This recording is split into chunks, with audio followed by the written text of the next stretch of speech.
de chaque monde. La constitution, puisque le monde se développe en 2 millénaires et se détruit à la fin du monde, il doit avoir la fin de toutes choses. Ça veut dire que qu'est-ce qui doit donc protéger l'âme? Il y a un autre vêtement. Et c'est ce vêtement qu'on appelle le corps de la résurrection, qui lui donnera encore un contrat de 2 millénaires de vie. Encore pour, comment je vais dire, non, 2 millénaires. Vous savez, c'est dans votre Bible quelque part qu'on dit qu'un jour, pour Dieu, c'est 1000 ans. Donc un cycle, on lui donnera encore, pour la progression de son développement, un cycle. Il faut qu'elle soit sauvée d'un cycle pour qu'elle revienne dans l'expérience dans un autre cycle. Pour bien l'expliquer. Il y a le temps dans toutes choses. Le temps est compté. Comme vous voyez, le jour et la nuit. C'est le Créateur qui a mis tout cela en place. Dans la nuit, nous devons dormir. Et le jour, nous sommes éveillés. Sur le plan physique. Hein? Et dans cette nuit, une partie de nous quitte pour aller dans le plan invisible qu'on appelle les rêves. C'est ça, non? Hein? Puisqu'on ne peut pas violer la loi. Notre corps a une énergie qui ne peut que guider, qui ne peut que être chargé de 12 heures du temps. Quand les 12 heures du temps arrivent, on commence à être fatigué. Il faut que le corps se recharge, non? Et qui recharge le corps? C'est le sommeil. C'est la même chose. Sur la vie humaine, quand quelqu'un naît, commence à grandir, commence à vieillir, le corps commence à se fatiguer. L'âme doit repartir pour se recharger. Afin de reprendre un nouveau corps. Pour revenir continuer son expérience. Et c'est de même maintenant, il y a une fin de saison quand les âmes sont beaucoup trop chargées. Beaucoup trop chargées. Elles doivent, comment je veux dire, on appelle ça l'âme du monde. On appelle la mundi. L'âme du monde se charge, elle doit, comment je vais dire, se renouveler aussi. Comment je veux dire, son corps qu'elle a formé, qui porte, son corps qui est combiné avec les globes, comme les croûtes terrestres, doivent aussi se détruire afin de renaître, d'aller se recharger pour renouveler toute sa famille, donc tout ce qu'elle porte, toutes les âmes. Je ne sais pas pourquoi c'est difficile pour que le monde comprenne ce que je dis.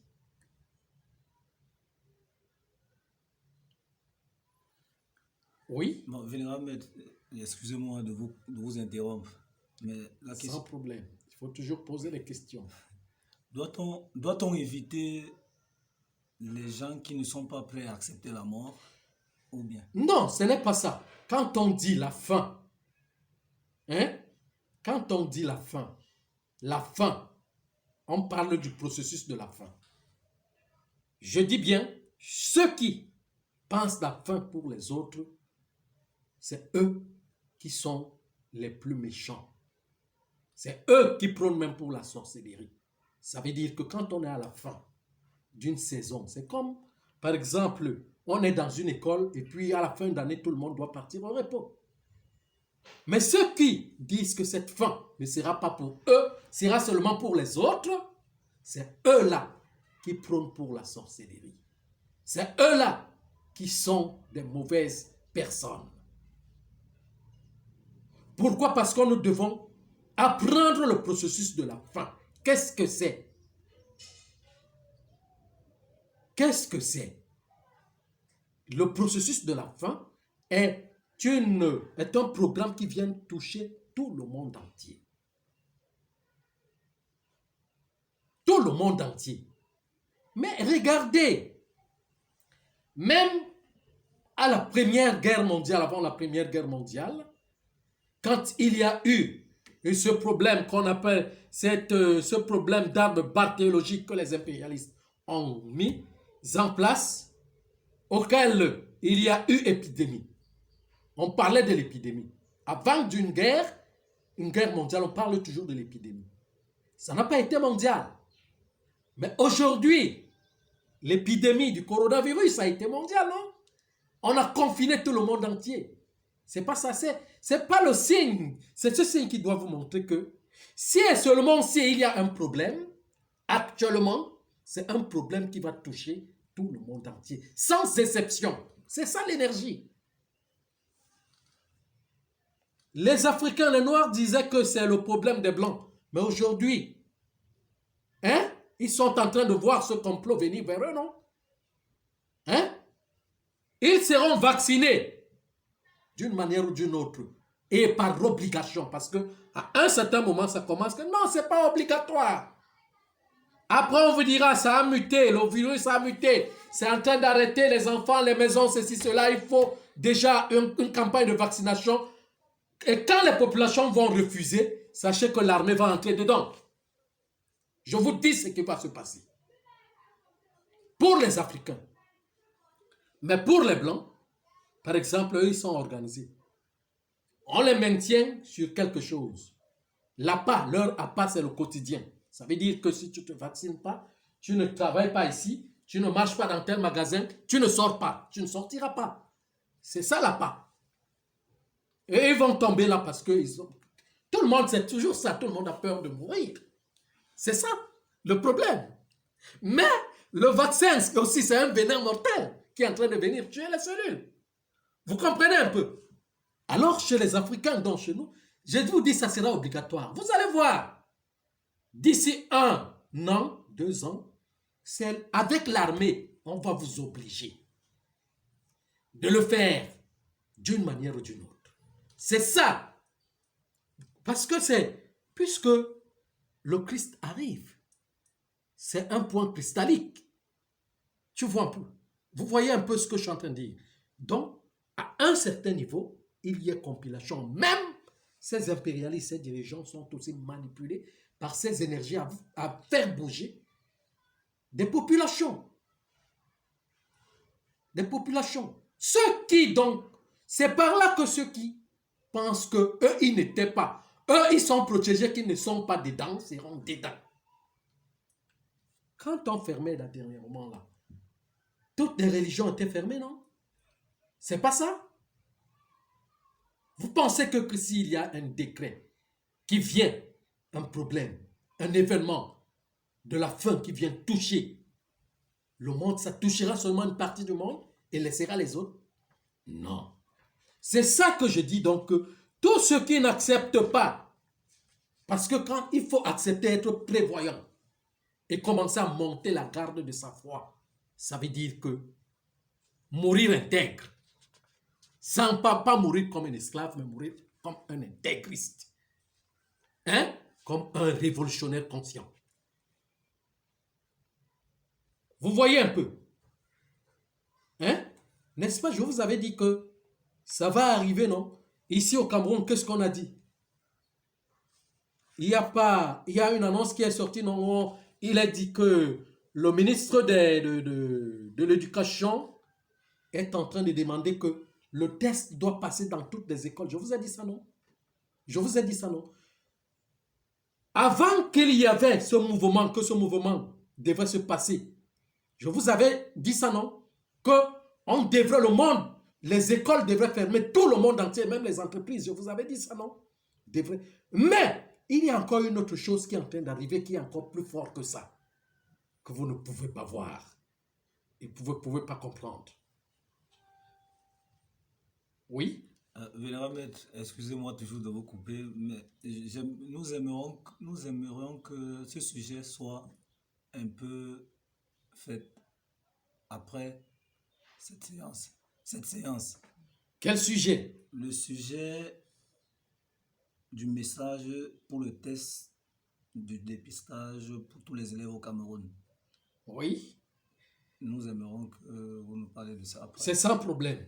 Bon, Ok. je disais donc que tout ce que je vous dis, c'est ça que je suis en train de vous annoncer aujourd'hui. Ils vont vous dire, comme ils sont en train de dire que les vaccins ne seront pas obligatoires, mais après ils vont vous dire que le virus a muté. Le vaccin est obligatoire et tout le monde va se vacciner. Tous ceux qui vont s'opposer, l'armée viendra après. C'est comme ça que ça va se passer. Le programme, c'est pour de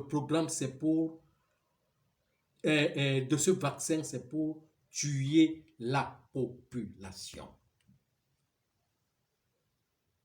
Mais non, par exemple, moi, non, ce n'est pas de cette mort qu'on a besoin, qu'on veut. Nous, on veut la mort en marchant dans la purification.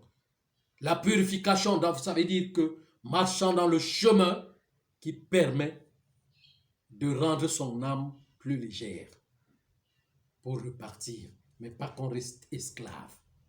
Pour continuer à travailler, à donner d'énergie pour les autres, qui font toujours couler le monde, qui ne font rien pour que le monde avance. Je les parle toujours. Moi, je l'ai dit. Je leur dis ça toujours ici. Ils savent. Ils savent. Ces impérialistes, ces dirigeants. Je parle, ils entendent, ils m'entendent dans les réseaux sociaux. Qu'on mène une guerre métaphysique, mais ils n'ont pas le pouvoir. C'est pour cela que ils freinent le processus sur le plan physique. Ils m'attaquent physiquement avec ma famille. C'est comme ça. Vous voyez. Mais j'avais dit, je continue à dire ici que le jour où je quitterai ce monde, on ne va pas vous dire. On ne va pas vous dire ce qui va se passer. C'est là où tout le monde va croire. C'est là où tout le monde dira que ce type, c'est lui qu'on recherche. Il n'est pas comme nous. Je vous dis ce qui va se passer. Et je vous dis, vous allez voir tout ce que, depuis que vous êtes avec moi, tout ce que je vous ai dit dès le début, il y a quelque chose que vous n'avez pas encore vu? Tout est déjà arrivé. Hein? C'est pas ici que je disais que tout sera arrêté à un moment dans le monde entier. C'est arrivé, non? Si. Voilà. Je vous dis encore que ce qui va arriver, il ne sera même pas qu'on va encore arrêter tout le monde. Le monde sera arrêté. Mais ça sera lié avec ma disparition. Vous le verrez. Ça sera très troublant. Extrêmement troublant dans le monde. Ceux qui ne veulent pas que ma famille existe sur ce plan, pour passer cet enseignement, pour passer ces informations, n'existeront non plus aussi. Dans ce corps, il n'y aura pas. Tous les gouvernements vont tomber. Je vous le dis, c'est moi qui vous le dis. Tous les gouvernements vont tomber. À partir d'ici au Cameroun, je l'ai dit toujours ça, chaque fois, ils le verront. Ils le verront. Les prophéties vont s'accomplir. C'est comme ça. Les prophéties des anciens, des ancêtres, des patriarches, des grands prophètes vont s'accomplir. D'une manière ou d'une autre. Alors donc, l'ennemi de la faim est celui qui refuse la faim. Et l'ennemi de la faim d'un système corrompu comme celui-ci est complice de ce système. Et quand une partie de Dieu doit transformer le monde et qu'on refuse, on devient opposant contre Dieu. Il n'y a rien dans le monde. J'ai toujours dit ça. Il n'y a rien dans le monde que Dieu n'accepte pas. C'est lui qui est tout. Allez dans votre Bible, dans le livre de Job. Quand il fallait que le tentateur va chez Job, il a demandé à qui? À Dieu. Voilà. C'est une allégorie. Il a demandé la permission.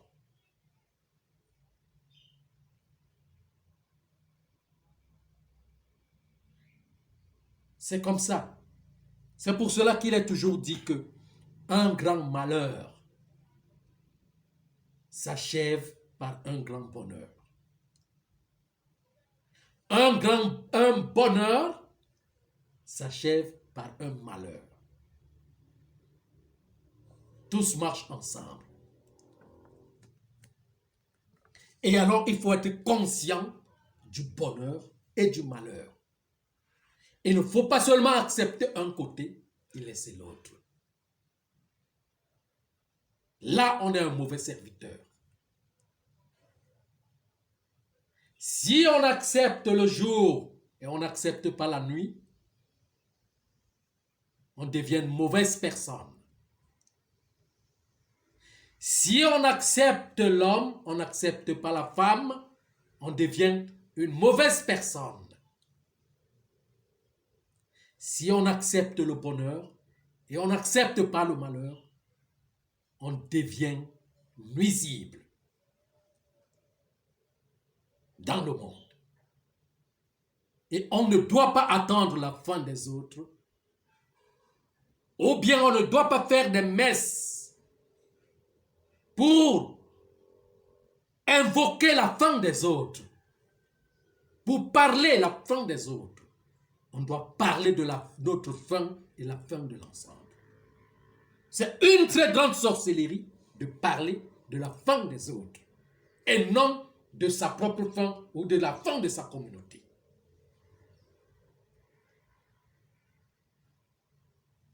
Puisque nous tous, nous sommes existants dans la même brèche, dans le même corps, nous utilisons les mêmes choses. Je vous ai dit que ceux qui fabriquent de l'argent, puisqu'on nous dit que l'argent est le diable, ceux qui fabriquent de l'argent sont avec le diable, c'est ça, non? C'est ce qu'ils disent, non? Et alors, nous qui utilisons aussi cet argent, nous sommes complices de ce diable. Donc, ne nous enlevons pas dans la société pour dire que nous ne sommes pas avec eux. De niveau par niveau. Eux, par exemple, sont dans des grands niveaux, sont des acteurs, mais il y a aussi des complices des niveaux et des niveaux. Que nous sommes aussi dans la société.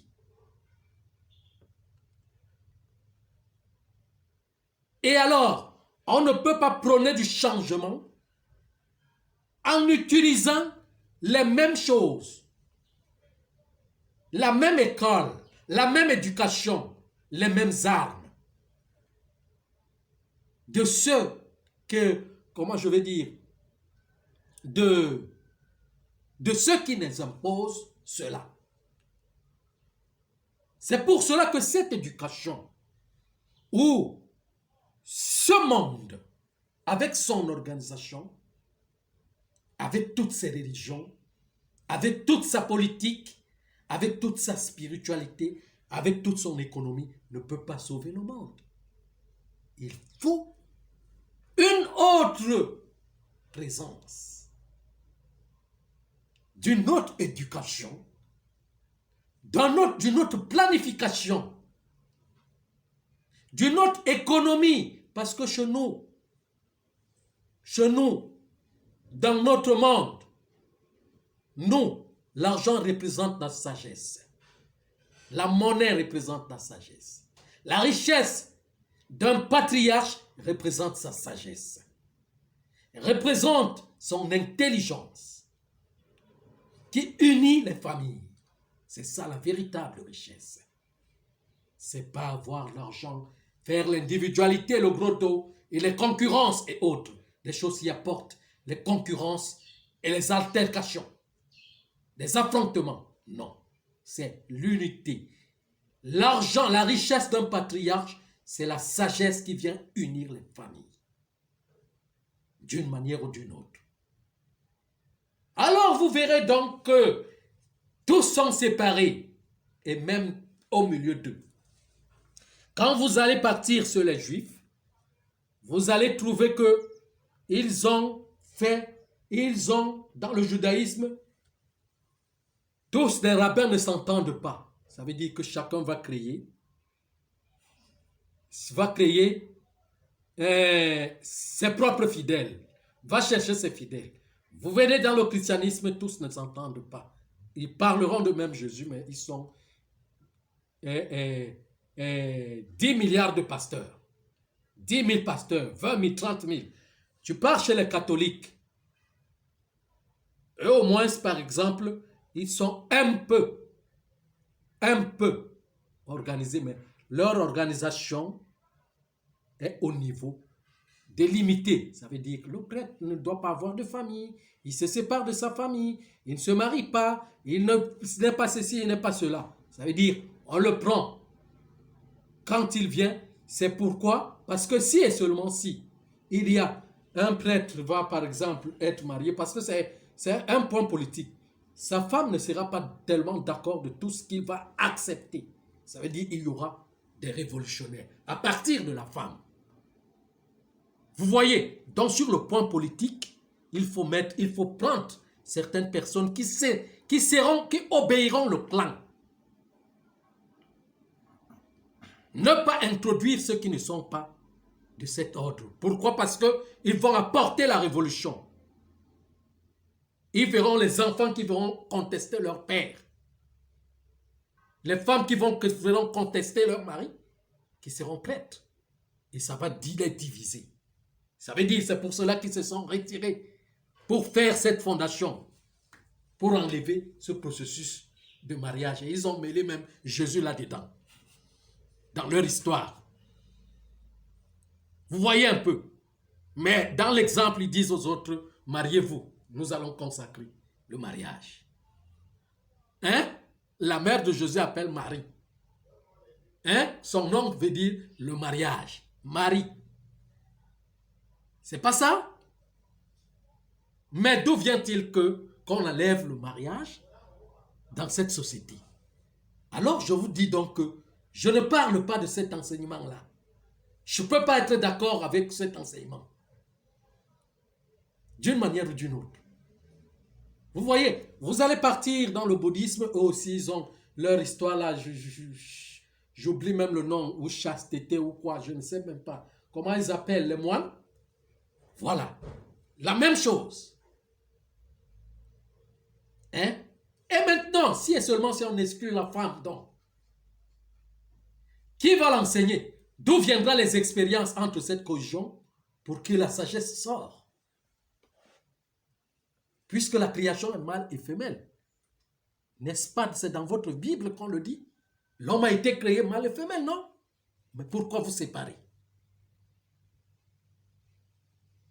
Pourquoi il y a des divisions? Moi, je ne peux pas être d'accord de ce genre d'organisation.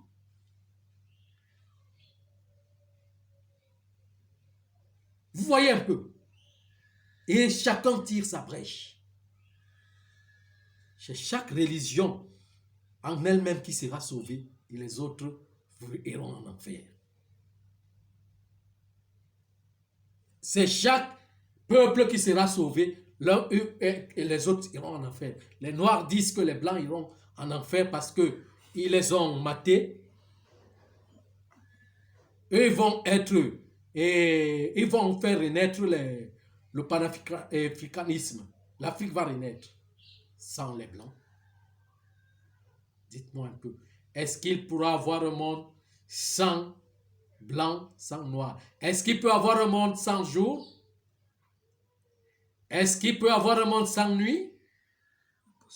Il peut avoir un monde sans femme? Il peut avoir un monde sans homme? C'est pour cela que je vous ai dit que homme là, homme, ce n'est pas l'humain mâle, mais on dit homme, le mâle et la femelle, donc l'humain est l'humain, et l'homme primordial est homme primordial. Vous voyez un peu? Est-ce qu'il peut avoir un monde? Parce que je ne comprends même pas. Je ne comprends même pas tous ces gens. Qu'est-ce qu'ils veulent dans leur pensée? Vous voyez un peu? Donc, c'est ça le problème. Ceux qui refusent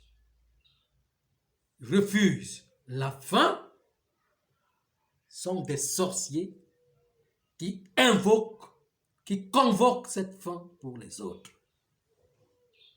C'est tout. Et ça apporte des polémiques, des discriminations, de ceci et de cela. Au lieu de voir l'essence de l'Égypte primordiale, l'essence d'Israël primordiale, et l'essence de l'hindouisme primordial, de voir l'essence de l'islam primordial, de voir l'essence du bouddhisme primordial, on ne fait que voir l'état de l'organisation de la religion sur des hauts niveaux des peuples, des concessions, des petites humanités que nous sommes. Une petite organisation à chaque moment qui tombe.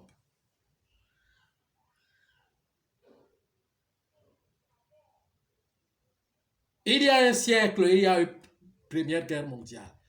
Par la confrontation des pays. Ça n'a pas fait 50 ans. Après, il y a eu Deuxième Guerre mondiale. Maintenant, nous allons encore vers la Troisième Guerre mondiale. C'est la conscience de l'humanité, ça? Dites-moi un peu. Les gens qu'on ne peut pas mettre quelque part pour vivre pendant 1 an ou même 10 ans, dans la paix, dans la cohésion. Les gens qu'on ne peut pas mettre dans une famille pour vivre en paix, ils seront toujours dans des divisions.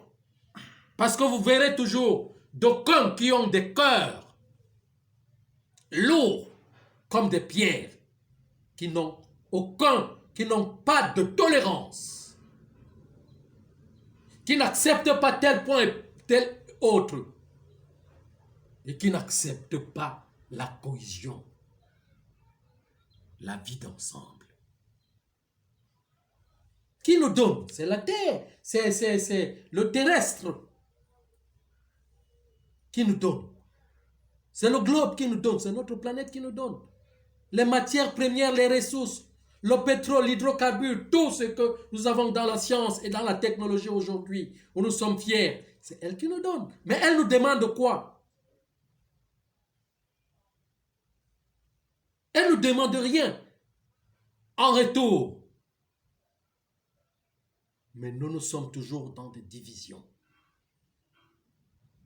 des clanifications, des trahisons, des complots.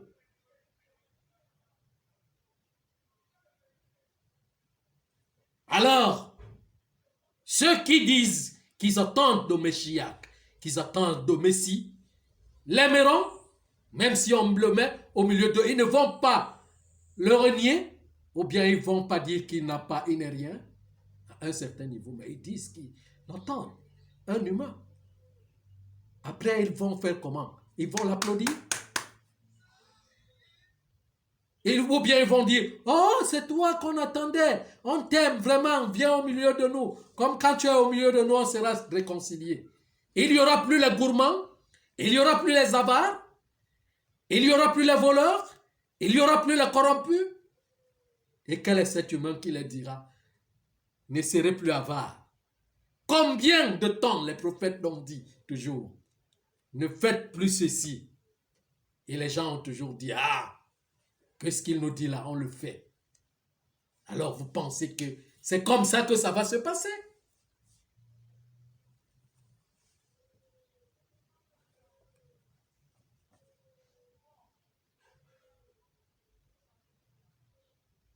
Alors, c'est la conscience de chaque personne qui peut l'amener à vivre convivialement avec l'autre.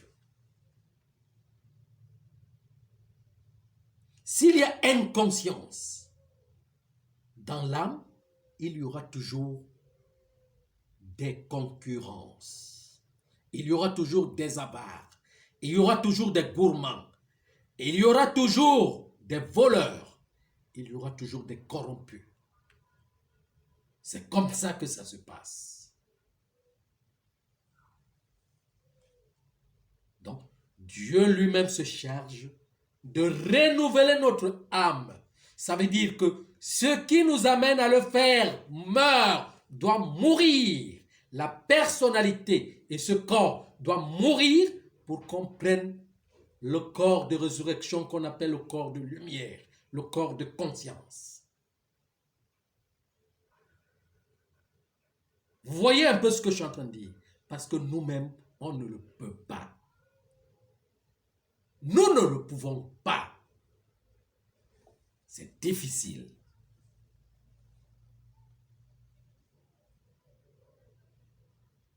Donc cet humain qu'on attend, ce n'est pas comme ça qu'il viendra. Qu'il viendra s'asseoir sur une chaise et puis construire le temple, ceci, cela, et commence à appeler les gens que venez, c'est moi le Messie.